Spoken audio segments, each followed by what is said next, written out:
ኢትዮጵያ ውስጥ ኦንላይን ላይ ገንዘብ መስራት የምትፈልጉ ከሆነ አሁን ላይ በጣም ቀላሉና አመቺው መንገድ የተለያዩ እቃዎችን የኢኮመርስ ፕላትፎርሞች ላይ ፖስት እያደረጋችሁ ገንዘብ ማግኘት ነው።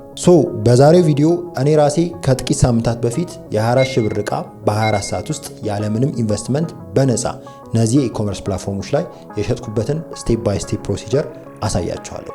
ወደ ቪዲዮ እቃዎቹን ለመሸጥ የተጠቀምኩባቸው ሜንሊ 5 ፕሮሲጀሮች አሉ።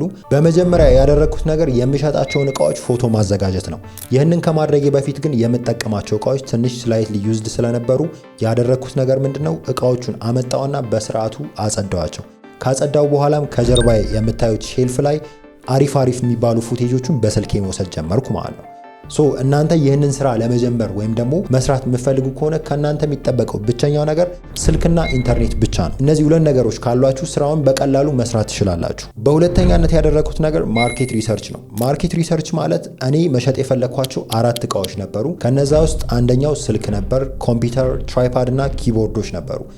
ያደረኩት ነገር ምንድነው እነዚህ መሸጥ የፈለኳቸውን እቃዎች ማርኬቱ ላይ በምን ያህል ዋጋ እየተሸጡ ነው፣ ምን ያህል ፎቶዎችስ ነው ፖስት የሚደረጉት፣ ምን ያህል ተጠቅመው ነው ፖስት እያደረጓቸው ያሉት፣ ያለው ጋፕ እኔስ ለምን ያህል ጊዜ ተጠቅሜበት ምን ያህል ገንዘብ ነው ፕሮፊት ሜክ ማድረግ የፈለኩት የሚለውን ነገር ኤቭሪ ዲቴል ቼክ ማድረግ ጀመርኩ ማለት ነው። ይህንን ማርኬት ሪሰርችም ለመስራት ከናንተ የሚጠበቀው እነዚህ የኢኮመርስ ፕላትፎርሞች ላይ እየሄዳችሁ የምትሸጡትን እቃ ሰርች እያደረጋችሁ ቼክ ማድረግ ነው። ለምሳሌ ስልክ ከሆነ የምትፈልጉት የስልኩን ስም ትጽፋላችሁ። ከዛ በኋላ የሚመጡ ሊስቶች አሉ። እናንተ ካላችሁ ዋጋ ማለት መሸጥ ከፈለጋችሁበት ዋጋ ሊሆን ይችላል፣ ወይ ደግሞ ከሻጮች ማምታችሁ የምትሸጡት ከሆነ ከነሱ ጋር ምን ያህል ጋፕ አለው የሚለውን ነገር በአግባቡ እንድታከናውኑ ፕላትፎርሙ ራሱ ያመቻችላችኋል። ስለዚህ በሁለተኛነት ያደረኩት ነገር ማርኬቱን አጠናው።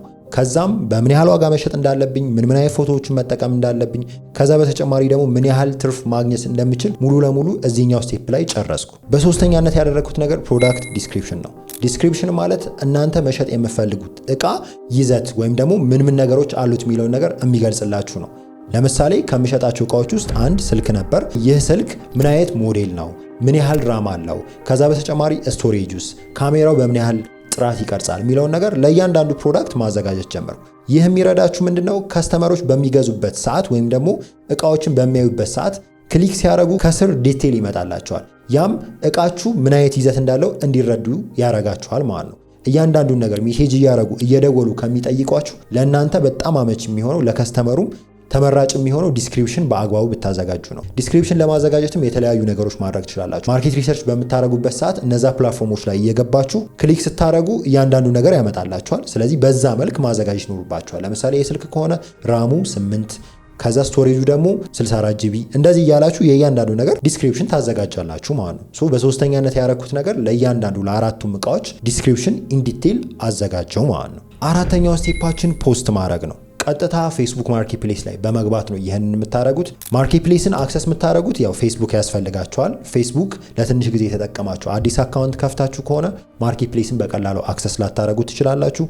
ፌስቡክ ማርኬትፕሌስ ላይ ገባውና የመሸጫ ኦፕሽን አለው። እዛ ላይ ገብቼ የእያንዳንዱን ፕሮዳክት ዲቴል እያስገባው ፖስት ማድረግ ጀመርኩ ማለት ነው። እዛ ላይ ታይትሉን፣ ዲስክሪፕሽኑን ከዛ ደግሞ አሪፍ የሚባሉ ፎቶዎችን እንዳልኳችሁ ማርኬት ሪሰርች ስለሰራው መጀመሪያ ምን አይነት ፎቶ ከፊት መለጠፍ እንዳለበት ምናምን ትንሽ አንደርስታንድ ስላረኩ በእንደዛ አይነት መንገድ እያንዳንዱን እቃዎች ሊስት አረኳቸው። በተቻለ አቅምም እናንተ ሊስት በምታረጉበት ወይም ደግሞ ፖስት በምታረጉበት ሰዓት ማድረግ ያለባችሁ ነገር ምንድነው የሰዎችን ቀልብ የሚስብ አቴንሽን ግራብ የሚያደርግ ፎቶ፣ ከዛ ዲስክሪፕሽኑን በዛው ልክ፣ ፕራይሳችሁ ደግሞ ያልተጋነነ መሆን አለበት። አራተኛው ስቴፓችሁ የሚሆነው እናንተም በምትሰሩበት ሰዓት ፖስት ማድረግ ይሆናል ማለት ነው። በአምስተኛነት ያደረኩት ነገር ኢንጌጅመንት ነው። ኢንጌጅመንት ማለት እቃውን ፖስት ካረኩ በኋላ የተለያዩ ሰዎች ሜሴጅ ይጽፉልኛል። አንዳንድ ደግሞ መደወል የሚፈልጉ ሰዎችም ሊኖሩ ይችላሉ። ስለዚህ እዛው ፕላትፎርም ላይ ቆይቼ የተለያዩ ኢንተራክሽኖችን ማድረግ ይኖርብኛል። ይህ የሚረዳችሁ ምንድነው እናንተ እቃ ፖስት በምታደርጉበት ሰዓት ስልክ ቁጥር አካታችሁ ከሆነ የምትለጥፉት ስፔሻሊ ደግሞ ፌስቡክ ማርኬትፕሌስ ላይ ከሆነ ምንድነው የሚያደርግባችሁ ፕላትፎርሙ በአስትሪክስ ነው የሚያደርገው። ያ ማለት ይሸፍነዋል፣ ስልክ ቁጥራችሁ አይታይም። ቢካዝ ይሄ የተደረገበት ዋነኛው ምክንያት ምንድነው ፌስቡክ ግብይቶች እንዲፈጸሙ የሚፈልገው እዛው ፕላትፎርም ውስጥ ነው። እንድትቆዩ ይፈልጋል፣ ከፌስቡክ እንድትወጡ አይፈልግም። ስለዚህ ስልክ ቁጥር ካስቀመጣችሁ ዳይሬክትሊ ሰዎቹ ስልክ ቁጥሩን አንስተው ሊደውሉላችሁ ይችላሉ። ስለዚህ ሞር የሚመከረው ነገር እናንተ ስልክ ቁጥር ባታስቀምጡና ሲምፕሊ ሜሴጅ ሲጽፉላችሁ ያለውን ኢንፎርሜሽን እየሰጣችሁ ያለውን ነገር ከሰዎቹ ጋር ብትጨርሱ ነው። ስልክ ቁጥር እየለጠፋችሁ ፖስት የምታደርጉ ከሆነ ግን በመጀመሪያ እይታችሁን ይቀንስባችኋል። ቢካዝ ኦርጋኒክ ነው፣ ምንም የምከፍሉት ነገር የለም። ስለዚህ እይታችሁን ሊቀንስባችሁ ሊኖራችሁ ይችላል፣ ሰዎችን ከፕላትፎርም ያስወጣብኛል ብሎ ስለሚያስብ ፌስቡክ ማለት ነው። በመቀጠል ደግሞ ብዙ ጊዜ አስትሪክስ ሆኖ ነው የሚመጣው። በቃ ብለሪ ተሸፍኖ ነው ብዙ ጊዜ አይታይም ስልክ ቁጥራችሁና ሞር ሪከመንድ የሚደረገው እዛው ፕላትፎርም ውስጥ ገብታችሁ ከሰዎቹ ጋር እየተጻጻፋችሁ ሽያጫችሁን ብታከናውኑ ነው ሞር ለእናንተ የተሻለ የሚሆነው ማለት ነው። ኦቨርኦል እነዚህን ስቴፖች አፕላይ አድርጌ ነው እቃዎቹን መሸጥ የቻልኩት። በ24 ሰዓት ውስጥ የመጀመሪያዎቹን 2 እቃዎች መሸጥ ስችል ኮምፒውተርና ስልክ ነበሩ በ24 ሰዓት ውስጥ የተሸጡት። በቀጣይ 6 ቀናቶች ውስጥ ደግሞ ትራይፓድና ኪቦርዶችን ሽጫቸዋለሁ ማለት ነው።